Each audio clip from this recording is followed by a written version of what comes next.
Okay, let's get started. Our first company for today's webinar is Santana Minerals, trading under the ASX code SMI with a market capitalization of around $350 million. Discovered the most significant single gold deposit in New Zealand in over 4 decades at the Bendigo-Ophir project in Central Otago in New Zealand. Presenting for the company today, we have CEO Mr. Damian Spring. Damian, please take it away. Thanks, Peter, and thanks for having us here this afternoon. I'm going to talk a bit about our discovery here in Central Otago. It's a bit ironic being on the hidden gems. I'm going to take you through, for those who haven't heard about our story before, you'll think you'll be quite amazed, and I expect you'll get a lot out of it. I guess the photo we've got there on our opening slide is of gold dredging in what looks like the Clutha River with the Pisa Mountains in the background. That was on the back of the discovery of gold back in 1860 in Otago, followed up by discovery specifically near our site at a place called Bendigo in 1862. Named Bendigo by a couple of Victorian diggers who came across the ditch to go prospecting, and with hopes of a much larger find. And it's only taken over 160 odd years to make that discovery. Let's go to the next slide. Now, usual disclaimer. Just on the disclaimer, don't need to go back, but we are dual listed now, both on the ASX and the NZX. Thank you, Peter. So, the Bendigo-Ophir Gold Project is principally made up of our discovery at the Rise and Shine deposits, consisting of 2.2 million ounces at a fantastic grade of 2.3. This was a resource update from July this year, which included an indicated resource at the Rise and Shine of almost 1.5 million ounces at a fantastic grade of 2.4 grams per tonne. The rest of the discovery is made up from some satellite pits. They're slightly lower grade, but they are near surface, so we expect to, at some point, be able to convert them in terms of both resource and into mine design of a shallow pit. So we have come in time 60-odd thousand ounces at 1.5, Strex 174,000 ounces at 1.1, and Strex East for a total of 2.5 million ounces at 2.1 grams per tonne. This is in our exploration permit that extends from the historic town of Bendigo 30 kilometres to the historic gold mining town of Ophir.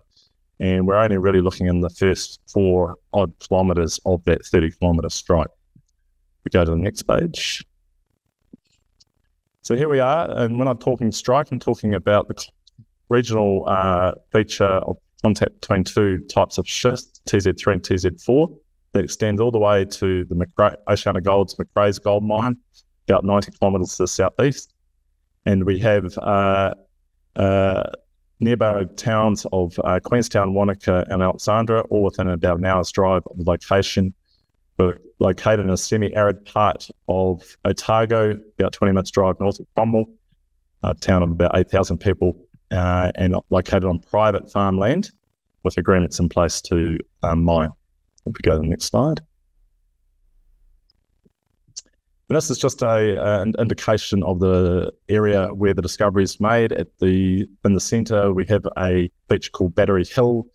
This side of that, and we have Raz Ridge, and approximately 150 metres below that is the deposit. So as you can see, it's sheep and beef country, modestly steep, relatively free of vegetation, mostly made up of pasture, and very arid relative to New Zealand. Go to the next slide. And we call it a gold developer's dream. So to the right, towards the top of the picture, we have an arrow giving the location of our project in the Dunstan Mountains. We have abundant fresh water in an aquifer approximately 5 kilometres to the west. About 8 kilometres from the project, also to the west, we have a 66 kV substation. 10 kilometres from the project, we have the State Highway 8, sealed highway running from Queenstown up to Christchurch, which runs alongside Lake Dunstan, which is formed by the Clyde Dam, producing 440 megawatts of green hydro energy. And of course, got the Cromwell town located there, population about 8,000 people, with the international airport located at Queenstown, about an hour's drive from the project. So compared to other gold developments, particularly in Western Australia, we're not going to be a FIFO operation, we're going to be residential. It's not going to be any major camps, and we've got fantastic infrastructure. Go to the next slide. What we have here is a long section looking east down the axis of the Rise and Shine deposit, demonstrating the consistent, thick, high-grade intercepts down the core, starting near surface in the Rise and Shine Valley to the right, going north, down plunge, below the Shepherd's Creek and further afield, 1.7 kilometres to the north, and where we have that intercept there, MDD-066, still with 35 metres at 2.4 grams per tonne and open at depth. Go to the next slide.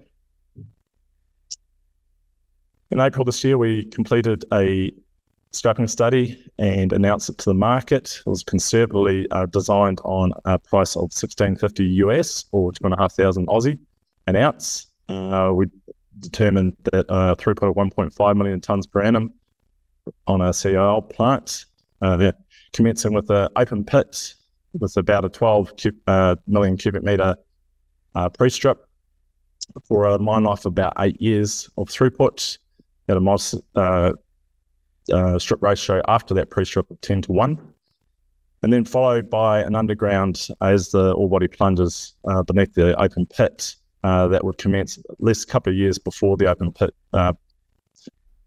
feed would wind up, and so that underground operations fully operational by the time the open pit finishes. So all in all, 10 years, producing about 1.1 million ounces. Let's go to the next slide. And the financial outcomes, again, on a conservative price of 2,500 Aussie, generated an after-tax profit of almost $1 billion Aussie. However, using a spot price at that time, at least, of 3,650, almost doubled that after-tax profit to $1.9 billion. So all in all, the scoping study indicated that 110,000 ounces per annum for 10 years at a very low all-in cost of 12.65 Aussie an ounce, and for a net profit after tax of 1.9. All for a relatively low capex of 250 million Australian, consisting of that capital of the process plant, associated infrastructure, roading, etc., as well as that taking into account the working capital required for that pre-strip. So since then, we're well on the way to with our pre-feasibility study, which we are expecting to publish in December quarter this year. Next slide. Now, this slide is really just a prompt to really talk about the key question if you're new to understanding gold mining in New Zealand. Since November last year, we have a new government. It's a coalition government that in March this year introduced a new bill called the Fast Track Approvals Bill. This is a one-stop shop that will enable developers like ourselves to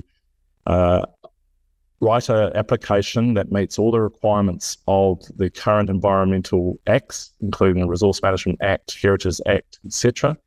Meet all the requirements of that in one application, submit it to an expert panel to be determined by the government, and that panel will have 6 months to make a decision on that permit application. So right now we're on track to have our application in by February next year. So if that law is finally passed, as we expect it to in either October or November this year, it's quite possible that we will have our permits this time next year. Go to the next slide.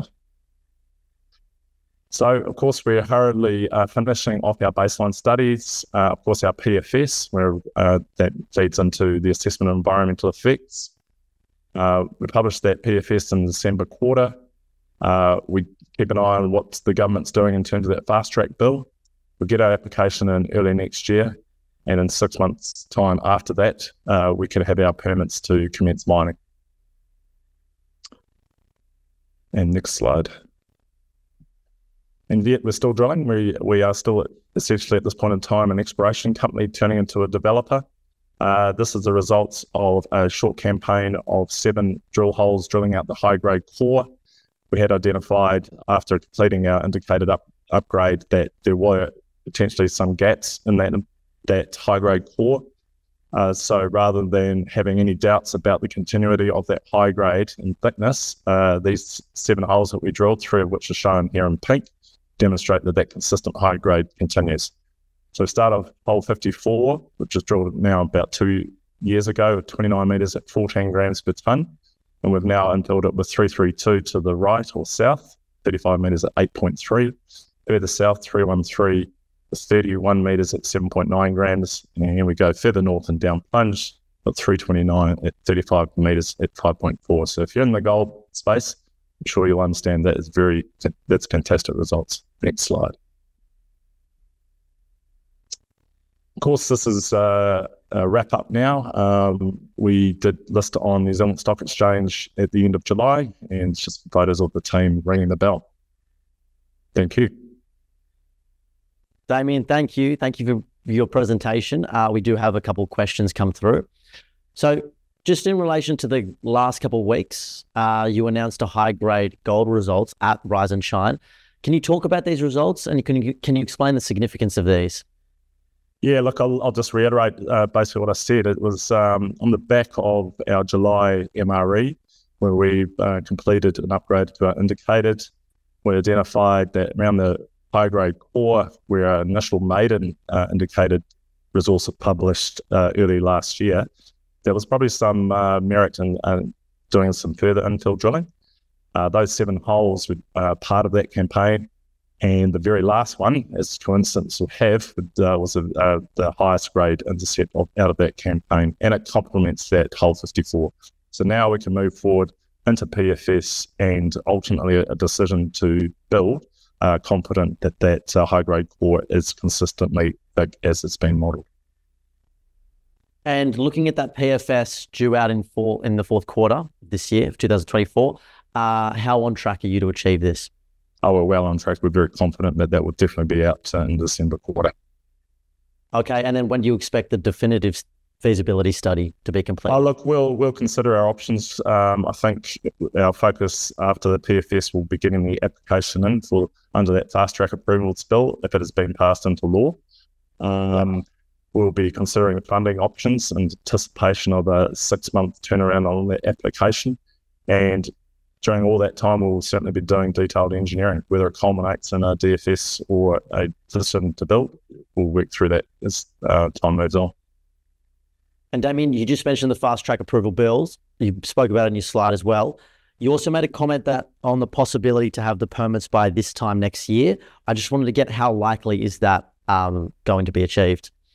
Well, based on the current version of the bill, and we've only had the one reading in Parliament, it is very clear that the intent is to advance projects of regional and national significance with a firm timeline and certainty of an outcome. Doesn't mean that we bypass any of the existing laws governing environment or heritage or anything else.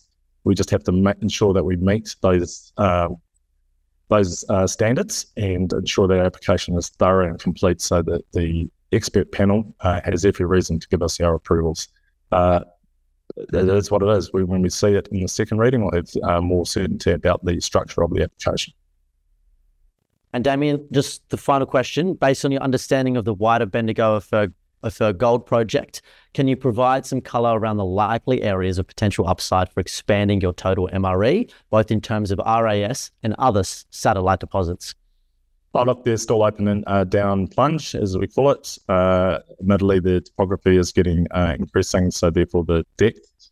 And we've got plenty of targets in between those, so we're still, a lot of this is a blind discovery, particularly at RAS. And of course, we've still got the other 25 kilometres of strike that is underexplored. We have soil sampling programs completed. We've got more planned for the summer, and see what they deliver.